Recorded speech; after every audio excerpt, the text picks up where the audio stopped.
नमस्कार दोस्तों, कैसे हैं आप लोग। स्वागत है आपका इस यूट्यूब चैनल पर। तो हम लोग आज पढ़ने वाले हैं प्रस्ताव। जो प्रमुख प्रस्ताव होते हैं हमारे संसद के सदनों में, वो हम लोग देखेंगे। क्योंकि हम लोग क्या कर रहे हैं, बिल्कुल अच्छे से पढ़ रहे हैं, A to Z पढ़ रहे हैं, कोई भी चीज़ छोड़नी नहीं है। पॉलिटी हो, चाहे हिंदी हो, चाहे रीजनिंग हो।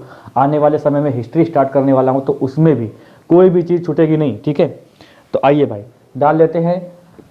क्या डालते हैं, क्या बताया मैंने, प्रमुख प्रस्ताव। प्रमुख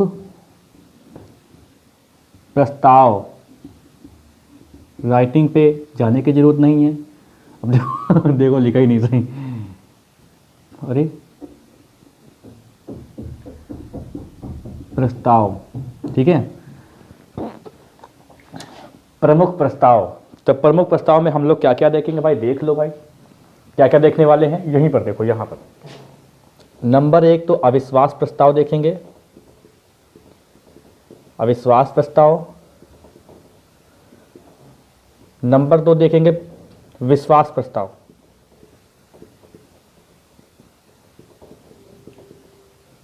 नंबर 3 क्या देखने वाले हैं भाई, स्थगन प्रस्ताव। स्थगन।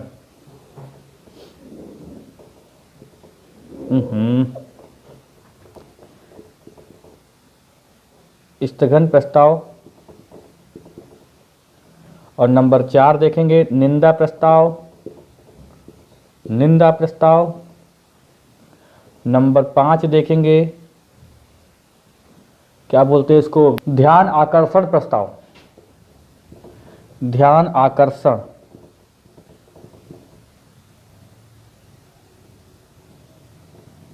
ध्यान आकर्षण प्रस्ताव। कैसे लिख रहा हूं यार भाई प्रस्ताव। छठा है कटौती प्रस्ताव। कटौती प्रस्ताव। सातवां है, जो बिल्कुल भी इंपॉर्टेंट नहीं है, वो है धन्यवाद प्रस्ताव। बस एक बार मैं चेक कर लूं कि ये यहां तक कैसे शो कर रहा है। तो सही दिख रहा है, ठीक है। इसका मैं अंग्रेजी वर्जन बता दूं क्या कहते हैं। अविश्वास प्रस्ताव को बोलते हैं नॉन कॉन्फिडेंस मोशन। इसको बोलते हैं कॉन्फिडेंस मोशन। इसको बोलते हैं क्या, इसको बोलते हैं एडजर्न मोशन। और निंदा प्रस्ताव को बोलते हैं सेंस्योर मोशन। और ध्यान आकर्षण प्रस्ताव को क्या बोलते हैं, कॉलिंग अटेंशन मोशन। ठीक है, कॉलिंग अटेंशन मोशन।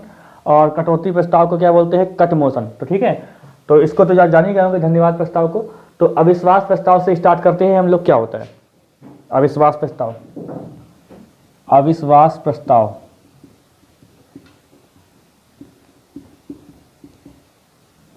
अविश्वास प्रस्ताव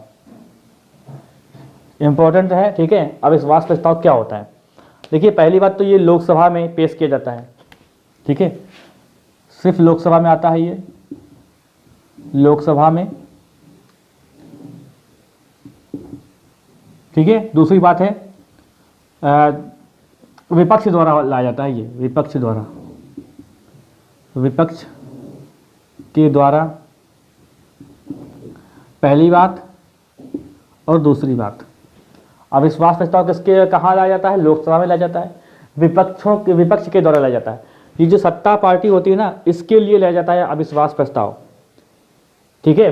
होता क्या है कि ये क्या करते हैं, ये किसी भी मंत्री, मतलब कोई भी जो विपक्ष का जो नेता होता है वही प्रस्ताव आता है, ठीक है। विपक्ष के होते हैं जो, तो वो क्या करते हैं कि किसी भी मंत्री, जो सत्ता के जो मंत्री होते हैं, किसी भी मंत्री या पूरी मंत्री परिषद के विरुद्ध ये अविश्वास प्रस्ताव लाया जाता है।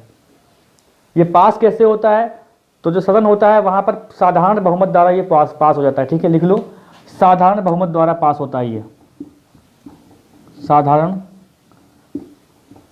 बहुमत द्वारा पास किया जाता है ये, ठीक है। मतलब 50% प्लस 1 वोट, 50% से ज़्यादा वोट अगर मिल जाते हैं उस प्रस्ताव को, तो पास माना जाता है। अगर ये पास हो जाता है तो चाहे एक मंत्री के विरुद्ध लाया गया हो, चाहे पूरी मंत्री परिषद के विरुद्ध लाया गया, पूरी मंत्री परिषद को त्याग पत्र देना पड़ता है और उनको बहुमत साबित करनी पड़ती है, या तो बहुमत साबित करनी पड़ेगी। देखो मैंने बताया था कि आर्टिकल जो 75 है, अनुच्छेद 75, उसमें क्या है कि जो मंत्रिपरिषद है वो पूरी की पूरी जो है सामूहिक रूप से लोकसभा के प्रति उत्तरदायी होती है। अगर एक मंत्री के विरुद्ध अगर अविश्वास प्रस्ताव लाया गया है तब भी पूरी मंत्रिपरिषद को त्यागपत्र देना पड़ता है, समझ गए। और एक बात और है कि एक सत्र में सिर्फ एक बार लाया जा सकता है ये, ठीक है, एक सत्र में एक बार। ऐसा नहीं है कि बार बार जब देखो तब मुंह उठा के चले आ रहे हैं, अविश्वास प्रस्ताव लेके चले आ रहे हैं, सरकार का दिमाग खराब कर रहे हैं, बार बार वो बेचारे अपनी बहुमति साबित कर रहे हैं। तो एक सत्र में एक बार मतलब क्या कि साल में 3 सत्र होते हैं तो 3 बार ही एक साल में लाया जा सकता है, ठीक है, ये लाया जा सकता है। तो पूरा त्यागपत्र देना पड़ता है अविश्वास प्रस्ताव में। तो अविश्वास प्रस्ताव जो है अभी तक कितनी बार लाया जा चुका है अभी तक, तो नोट करके लिखो यहाँ पर कि अभी तक जो है अविश्वास प्रस्ताव अभी तक 27 बार लाया जा चुका है। अब इसका मतलब ये नहीं है कि पास हो गया है, ये लाया गया है, ये भी बहुत बड़ी बात होती है, लाया गया है। भाई देखो ना 27 बार लाया गया, अभी तक हम लोग पढ़ने जा रहे हैं इसको। तो पहली बार देखिए कब लाया गया था, पहली बार जो है अविश्वास प्रस्ताव कब लाया गया था, किसके विरुद्ध लाया गया था, कौन लाया था, ये क्वेश्चन आपसे बनता है। तो पहली बार देखिए लाया गया था कि जवाहरलाल, पहली बार यहाँ पे लिखो, मतलब एक बार इनके लिए लाया गया है जवाहर, ऐसे लिखो, एक बार जवाहरलाल नेहरू की सरकार में, नेहरू की सरकार में लाया गया। और सबसे ज़्यादा बार अगर लाया गया है तो 15 बार जो लाया गया है वो इंदिरा गांधी की सरकार है, 15 बार इंदिरा गांधी की सरकार में, 3 बार लाल बहादुर शास्त्री जी की सरकार में,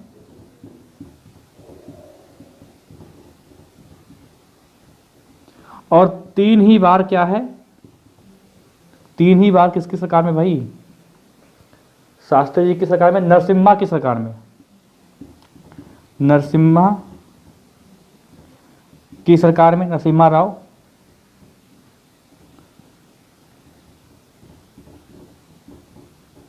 ठीक है, अब आते हैं 2 बार मोरारजी देसाई की सरकार में, 2 बार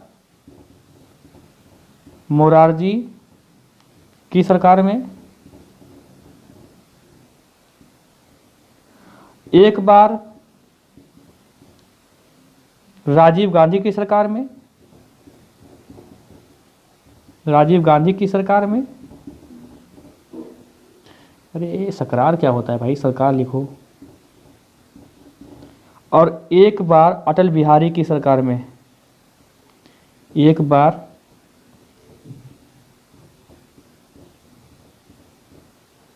अटल बिहारी वाजपेयी की सरकार में, और 1 बार मोदी जी की सरकार में भी लाया गया था 2018 में, मोदी की सरकार में, 1 बार मोदी सरकार में। कितने हो गए, 15, 15, 6, 21, 2, 23, 24, 25, 26 और 27। मैंने ऊपर एक इसलिए लिखा है क्योंकि पहली बार लाया गया था जवाहरलाल नेहरू की सरकार में 1963 में। कौन लाया था, जेबी कृपलानी के द्वारा लाया गया था। तो 3 बार अविश्वास प्रस्ताव लाया गया शास्त्री जी की सरकार में, 3 बार नरसिम्हा जी की सरकार में, और 15 बार सबसे ज़्यादा लाया गया था इंदिरा गांधी जी की सरकार में, 2 बार मोरारजी देसाई की सरकार में, 1 बार राजीव गांधी की सरकार में, 1 बार अटल बिहारी वाजपेयी की सरकार में, ठीक है, और 1 बार मोदी जी की सरकार में। तो ये आपको याद रखना है, इतनी सरकार में लाया गया था। तो आपको पता रखना, ये याद रखना है कि एक सत्र में एक ही बार अविश्वास प्रस्ताव लाया जा सकता है, ये आपको ध्यान रखना है। इसका आप स्क्रीनशॉट लो तो आगे चलते हैं।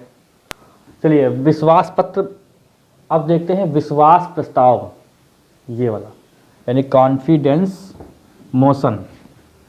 विश्वास प्रस्ताव देखो,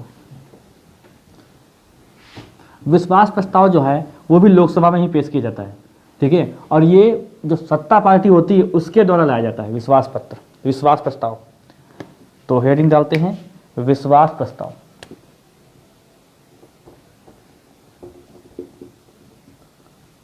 विश्वास प्रस्ताव। नंबर 1 क्या हो जाएगा? लोकसभा में, लोकसभा में ही। नंबर 2 हो जाएगा सत्ता पार्टी, सत्ता पार्टी के द्वारा। ये देखो एक तरीके से लाया जाता है, जानते हो क्या? अपनी बहुमत साबित करने के लिए।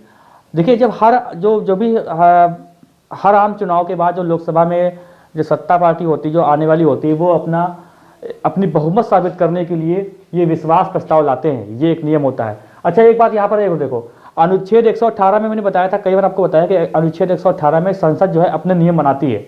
तो जितने भी अभी प्रस्ताव पढ़ने वाले हैं वो सारे के सारे नियम हैं, लेकिन ये एक नियम नहीं है। संसद के द्वारा बनाया गया जो अनुच्छेद 118 है उसके तहत ये नियम नहीं है। ये क्या है? ये एक परंपरागत प्रस्ताव, परंपरागत है ये परंपरागत है।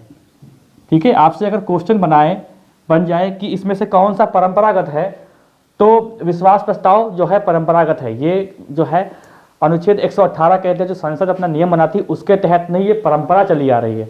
ठीक है, तो जब भी कोई बात होती है तो क्या है, बीच बीच में इनको विश्वास प्रस्ताव लाना भी पड़ता है। भाई आए दिन अविश्वास प्रस्ताव लाए तो भैया वो विश्वास पत्र तो लाए, विश्वास प्रस्ताव तो लाएंगे ही। ठीक है, अपनी बहुमत दिखाने के लिए। तो हर आम चुनाव के बाद लोकसभा में अपना बहुमत साबित करने के लिए ये विश्वास प्रस्ताव, मैं पत्र क्यों बोल रहा हूँ बार बार, विश्वास प्रस्ताव लाया जाता है। ठीक है, विश्वास प्रस्ताव लाया जाता है। तो ऐसी देखिए 4 सरकारें रही हैं जो अभी तक अपना विश्वास पत्र जो है, विश्वास प्रस्ताव, ओहो पत्र बोल रहा हूँ बार बार, ऐसी अभी तक 4 सरकारें रही हैं जो विश्वास प्रस्ताव, यानी हाँ यहाँ पर विश्वास मत बोल सकते हैं, ऐसी 4 सरकारें रही हैं अभी तक जो विश्वास मत हासिल करने में असफल रही थी। ठीक है, तो ये बात आपको ध्यान रखनी है। तो अपनी बहुमत साबित करने के लिए होता है ये। ठीक है, बहुमत साबित करने के लिए कि भैया हम पर विश्वास करिए, अभी विश्वास पात्र हैं हम, बहुमत साबित करने के लिए। ठीक है, तो अभी तक कितने, नोट करके लिखो ये बात, नोट, अभी तक 4 सरकारें ऐसी रही हैं, 4 सरकारें विश्वास मत जो है प्राप्त करने में असफल रही। कौन कौन सी हैं? ये तो इंपॉर्टेंट है ना, कौन कौन सी। तो पहली तो देखो क्या है, पहली है चौधरी चरण सिंह की सरकार, चौधरी चरण सिंह।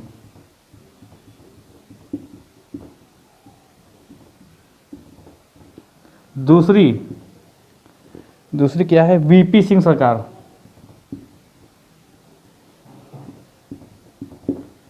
वीपी सिंह सरकार। और तीसरी कौन सी है? चंद्रशेखर सरकार। और चौथी क्या है? अटल बिहारी सरकार, अटल सरकार, अटल बिहारी सरकार लिख लो भाई, अटल बिहारी सरकार। तो भाई देखो अभी तक 4 सरकारें ऐसी रही हैं जो विश्वास मत जो है वो प्राप्त करने में असफल रही हैं। वो कौन कौन सी है? चौधरी चरण सिंह सरकार है, वीपी सिंह की सरकार है, चंद्रशेखर सरकार है, अटल बिहारी की सरकार है।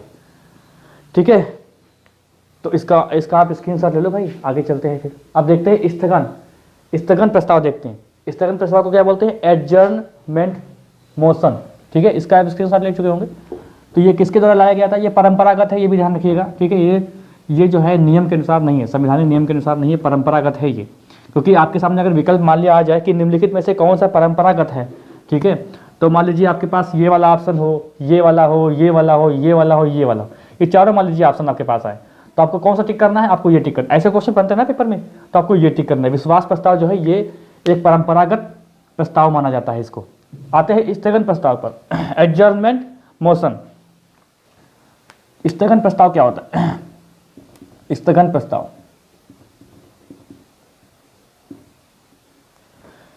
स्थगन प्रस्ताव मतलब क्या होता है कि यह किसी भी सदन में किसी भी व्यक्ति के द्वारा लाया जा सकता है।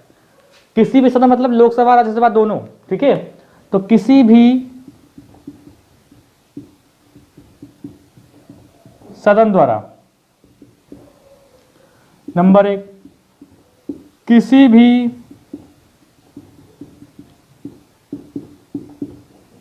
व्यक्ति द्वारा, देखो ये कम से कम 50 सदस्यों द्वारा जो है सहमति होनी चाहिए इस प्रस्ताव पर। ये इस प्रस्ताव का मतलब क्या था, स्थगन प्रस्ताव का मतलब एक और होता है काम रोको प्रस्ताव, ये भी होता है, ठीक है। तो अब इसको लाते क्यों है, इसको लाते इसलिए है कि बहुत ही गंभीर मुद्दा कोई चल रहा होता है, उस गंभीर मुद्दे पर चर्चा करने के लिए इसको लाते हैं, और जो कार्यवाही हो रही होती है उसको रोक कर उस गंभीर मुद्दे पर चर्चा होगी भैया, इसलिए ये स्थगन प्रस्ताव आता है। इसको पारित करने के लिए कम से कम 50 सदस्यों की सहमति होनी चाहिए, और ये जब लाया जाता है तो जो काम चल रहा होता है उस काम को रोक देते हैं और इस पर चर्चा होती है। बहुत ही गंभीर मुद्दे से, आतंकवाद मुद्दे है, कोई धरना, कोई कहीं मतलब क्या होगा, कहीं पर क्या बोलते हैं उसको, दंगे फसाद हो गए, या कोई ऐसी बातें हो गई जिस पर बात करना या चर्चा करना बहुत जरूरी है, तो उसके लिए ये सदन में प्रस्ताव लाया जाता है। इसको लाने से पहले क्या होता है कि जिस भी सदन में जा रहे हैं वहाँ सुबह 10 बजे से पहले उनके अध्यक्ष को बता दीजिए और महासचिव को इसके बारे में सूचित कर दीजिए, ठीक है। वो प्रस्ताव फिर पारित हो जाएगा, वहाँ पर जो काम चल रहा होगा उस काम को रोक दिया जाएगा, आपके गंभीर मुद्दे पर बात होगी, ठीक है। ये बात हो गई। आते हैं निंदा प्रस्ताव पर। निंदा प्रस्ताव क्या होता है, निंदा प्रस्ताव मतलब क्या होता है, सेंस्योर मोशन, ठीक है। तो निंदा प्रस्ताव क्या होता है, निंदा प्रस्ताव जो है वो किसी भी सदन में लाया जा सकता है, किसी भी मंत्री के द्वारा, किसी भी सदन में किसी भी सदस्य के द्वारा आ सकता है, ठीक है। आमतौर पर ये लोकसभा में ही लाया जाता है, किसी भी सदन में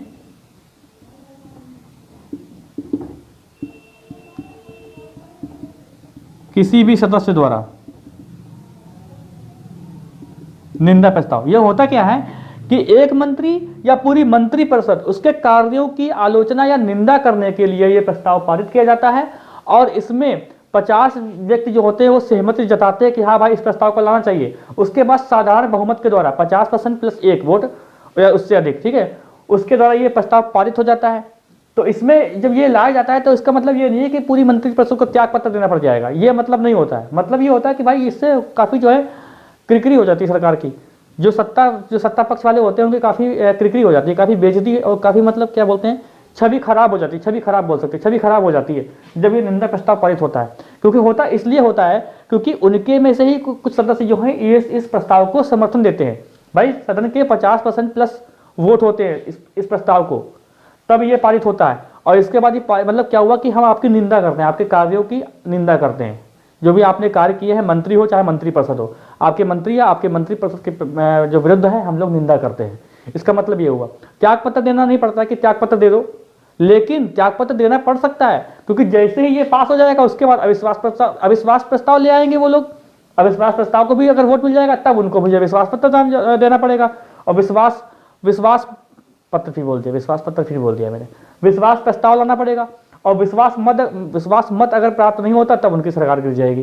सरकार गिराने का ही यहाँ पर स्टार्टिंग होती है। अगर ये प्रस्ताव जब निंदा प्रस्ताव ही पारित हो गया तो अविश्वास प्रस्ताव पारित होने में कितनी देर लगेगी, ठीक है। तब उनको अविश्वास प्रस्ताव अगर पारित हो जाता है तब उनकी सरकार गिर जाएगी, तब त्यागपत्र देना पड़ेगा, तब उनका त्यागपत्र देना पड़ेगा। लेकिन निंदा प्रस्ताव हुई, सरकार की काफ़ी बेइज्जती हो जाती है, काफ़ी छवि खराब होती है, हंसी मजाक मतलब मजाक उड़ाते हैं कि वह देखो इनके सदस्य नहीं वोट किया। तो इसलिए जब ये पारित हो जाएगा तुरंत अविश्वास प्रस्ताव ले जाएंगे, उसके बाद सरकार को विश्वास प्रस्ताव देना पड़ेगा, ठीक है।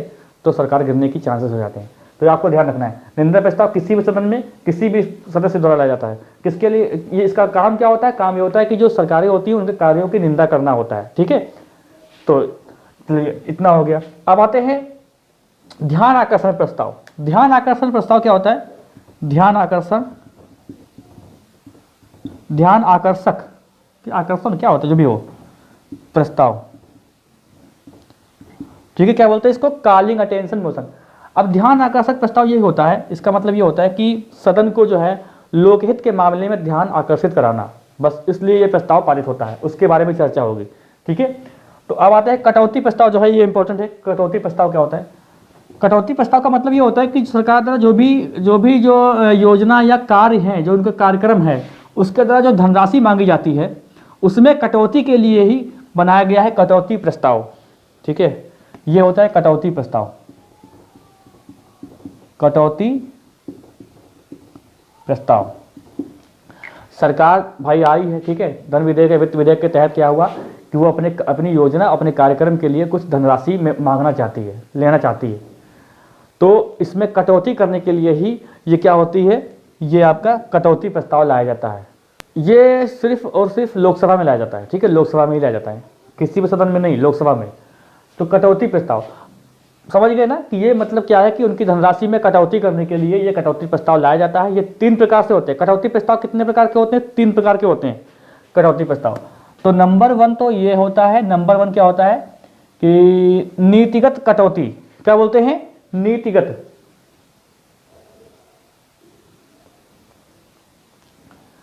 नीतिगत कटौती। ठीक है, नीतिगत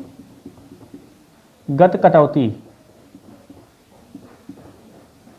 और नंबर 2 इसको बोलते हैं अर्थगत कटौती। और नंबर 3 क्या कहते हैं? सांकेतिक कटौती। सांकेतिक कटौती। नीतिगत कटौती का मतलब ये होता है कि policy cut, economic cut, token cut. नीतिगत कटौती का मतलब क्या होता है कि इसका मतलब ये होता है कि सरकार ने जो योजना मतलब लेके आए हैं उसको अस्वीकार करना। ठीक है, तो योजना को क्या बोलते हैं? इसको कहते हैं एक तरीके से सरकार की जो योजना या कोई कार्यक्रम है उसको अस्वीकार करना। अस्वीकार करना। देखो, ये जब प्रस्ताव पारित होता है, ठीक है, तो इसका मतलब ये होता है कि मना तो कर नहीं सकते, क्योंकि भाई वो लोग कुछ लेके आए योजना वगैरह। तो क्या होता है कि संसद के अंदर क्या करते हैं कि लोकसभा के अंदर क्या होता है कि ये जो योजना आप लेके आए हैं ना, ये जो योजना कार्यक्रम पे जो धनराशि मांग रहे हैं 1000 करोड़, 20,000 करोड़, 30,000 करोड़, ठीक है, ये मांग रहे हैं, तो ये हम अस्वीकार करते हैं, हमें पसंद नहीं है। तो क्या करते हैं, मजाकिया तौर पर क्या करते हैं कि जो भी धनराशि मांगते हैं ना उसकी 1 रुपया कर देते हैं, उसको 1 रुपया कर देते हैं। 1 रुपया धनराशि कर दी जाती है, दी जाती है, लिखो, दी जाती है। ठीक है, ये मतलब कि एक तरीके से मजाक किया जाता है कि हम आपकी जो नीति है उसको अस्वीकार, नीति को अस्वीकार करना। ये लिखो, नीति को अस्वीकार करना, नीति को अस्वीकार करना, नीति को अस्वीकार करना, ये होता है। ठीक है, तो धनराशि कितनी कर दी जाती है 1 रुपये कर दी जाती है। मतलब सोचिए 1 रुपये में क्या होगा, जहां पर 10,000 करोड़, 20,000 करोड़ मांगा जा रहा है, वहां पर 1 रुपये कर दी गई है। तो भैया 1 रुपये में क्या करेंगे? इसका मतलब क्या है? साफ साफ कि हमें पसंद नहीं, हम आपके अस्वीकार करते हैं। इसमें क्या है, अर्थगत कटौती में क्या होता है कि जो भी योजना के लिए सरकार पैसा मांगती है, तो अर्थगत कटौती का प्रस्ताव अगर लाया गया है तो उसमें क्या होता है कि धनराशि को कुछ कम कर देते हैं। जैसे मान लीजिए, ऐसे लिखो, धनराशि को कम किया जाता है। देखो, ये डिटेल में चल रहा है, ये डिटेल में है। ठीक है, अभी बताऊंगा कैसे क्वेश्चन बन सकता है। तो धनराशि को क्या करते हैं, कम किया जाता है। मतलब क्या हुआ, जैसे मान लीजिए कि 10,000 करोड़ का एक प्रोजेक्ट लाए हैं कि भैया हमें 10,000 करोड़ रुपए चाहिए इस योजना के लिए, इस कार्यक्रम के लिए, इस पे इतना खर्चा आएगा। तो अगर ये अर्थगत कटौती अगर लागू है तो क्या कर सकते हैं, इसमें कटौती कर सकते हैं। भाई 10,000 करोड़ मांग रहे हैं तो 5,000 करोड़ कर सकते हैं, 20,000 कर रहे हैं तो कुछ भी कम कर सकते हैं। ठीक है, तो धनराशि को कम किया जाता है, उतनी ही धनराशि नहीं दी जाती है। सांकेतिक कटौती क्या कहते हैं? सांकेतिक कटौती जब लागू होती है इसका मतलब ये होता है कि हमें पसंद नहीं है। ठीक है, पसंद नहीं आई। इसमें जितनी भी धनराशि है, जितनी भी, जैसे मान लीजिए कहा जाए कि 10,000 करोड़ की धनराशि की मांग हुई है। ठीक है, वित्त विधेयक, धन विधेयक के अंतर्गत जो भी पास किया गया उसके अंतर्गत क्या हुआ कि 10,000 करोड़ की धनराशि मांगी गई। तो 10,000 करोड़ तो देंगे, लेकिन बस उसमें 100 रुपये का काट लेंगे। 100 रुपये काट लिए जाएंगे। अब इसका मतलब ये हुआ कि हमें ये योजना आपकी पसंद नहीं है, ठीक है, लेकिन 100 रुपये काट लेंगे। अब 100 रुपये काटने से मतलब कुछ नहीं होता है, लेकिन एक बुरा संदेश जाता है सरकार को या मीडिया में या हम लोगों के बीच में, एक बुरा संदेश आता है उनकी सरकार के विरुद्ध पे, देखो 100 रुपये काट लिए गए थे। अब अच्छा एक बात सोचो, ये जो कटौती प्रस्ताव अगर ये पारित हो जाता है ना, तो इसके कभी कभी सरकार को त्यागपत्र देना पड़ जाएगा, क्योंकि भैया इसमें क्या होता है कि 50% से प्लस एक समर्थन चाहिए तब तो ये लागू होगा। तो कभी कभी क्या होता है कि त्यागपत्र भी देना पड़ जाएगा इनको। उसके जैसे ही ये खत्म होगा वैसे ही अविश्वास प्रस्ताव ले आएंगे, फिर इनको त्यागपत्र देना पड़ेगा अगर वो पास हो जाता है तो, है ना। तो अब बचता क्या है आपका धन्यवाद प्रस्ताव। धन्यवाद प्रस्ताव ऐसे समझ लीजिए कि धन्यवाद प्रस्ताव क्या होता है। मैंने आपको बताया था कि जो आर्टिकल 87 है ना, उसके अनुसार जो राष्ट्रपति होते हैं वो हर लोकसभा जब चुनाव खत्म होता है तो उसके बाद प्रथम बैठक होती है, बिल्कुल प्रथम बैठक होती है, तो उसमें संयुक्त रूप से दोनों को संबोधित करते हैं, अभिभाषण देते हैं राष्ट्रपति जी, ठीक है, अपना भाषण देते हैं, लंबा रंगा अपना भाषण देते हैं। और जब भी प्रथम सत्र होता है, प्रथम सत्र मतलब बजट सत्र, उसमें स्टार्टिंग में राष्ट्रपति जो है अपना विशेष अभिभाषण देते हैं अनुच्छेद 87 के अंतर्गत। तो ये जो लोकसभा जब आती है, ठीक है, तो लोकसभा जब गठन हो गया, फिर से हो गया, चुनाव होना खत्म हो गए, तो उसके बाद जब राष्ट्रपति ने अभिभाषण दिया संयुक्त रूप से, अभिभाषण खत्म होने के बाद क्या होता है कि ये एक धन्यवाद प्रस्ताव पारित किया जाता है राष्ट्रपति के विरुद्ध। उसमें ये होता है कि हमें सरकार की नीतियों पर भरोसा है और ये लाना जरूरी होता है। लोकसभा में ही लाया जाता है, ठीक है, लोकसभा में ही लाया जाता है, समझ गए ना, कि मतलब ये जो है हमें सरकार की नीतियों पर भरोसा है, ये लाना जरूरी होता है, धन्यवाद वगैरह देना होता है, ठीक है, ये सब फॉर्मेलिटी होती हैं जो करनी पड़ती हैं। तो आपको बताया गया ना। अब जैसे देखो, जैसे मान लीजिए आपसे क्वेश्चन ये बन जाए कि विकल्प ये सामने हो कि किस प्रस्ताव में जो है 100 रुपये काट लिए जाते हैं, तो आप देखो 100 रुपये काट लिए जाते हैं, किस प्रस्ताव में 100 रुपये काट लिए जाते हैं, ऐसा लिख दिया जाए, ठीक है, ये क्वेश्चन मान लीजिए बन जाए, काट लिए जाते हैं, तो आप क्या करेंगे। आपके सामने ऑप्शन होगा नीतिगत कटौती, नीतिगत कटौती, अर्थगत कटौती, सांकेतिक कटौती। तो बस सांकेतिक कटौती आपको लगाना, या फिर इनमें से सभी या इनमें से कोई नहीं, तो ये, ठीक है, ऐसे ही क्वेश्चन आते हैं। अगर आप डीपली पढ़ेंगे, गहराई से पढ़ेंगे ना, तो ये सारे क्वेश्चन होंगे। और वैसे आप हल्के हल्के पढ़ेंगे, खाली वीडियो देख लिया, नोट्स नहीं बनाया, तब तो गड़बड़ हो जाएगा। नोट्स बनाना बहुत जरूरी है, ठीक है। और जब भी आप पेपर नहीं जाए, फटाफट मेरे वीडियो देखें, जल्दी जल्दी अपने नोट्स मिलाते चलें, आपका 4 से 5 दिन में रिवीजन हो जाएगा पूरा। अगर आप केवल और केवल पॉलिटी ही देखेंगे 5 दिन के लिए कि हाँ मुझे 5 दिन पहले पॉलिटी ही रिवीजन करना है, तो अपने नोट्स देखिए और फटाफट वीडियो देखिए, आपका हो जाएगा, ठीक है। तो इसके आगे हम लोग क्या पढ़ेंगे, विधेयक, संसद में जो विधेयक आते हैं वो पढ़ेंगे। तो क्लास आपको समझ में आई हो तो आप लोग वीडियो को लाइक कर दीजिएगा, चैनल पे जो लोग नए हैं वो कृपया सब्सक्राइब कर ले, बेल आइकन दबा दीजिए, जिससे आपको वीडियो का नोटिफिकेशन मिलता रहे। अपने साथियों को भी इसके बारे में जरूर बताया करें, अपने साथियों को शेयर किया करें। मिलते हैं हम लोग अगली क्लास में। कोई डाउट हो तो आप कमेंट बॉक्स में पूछ सकते हैं।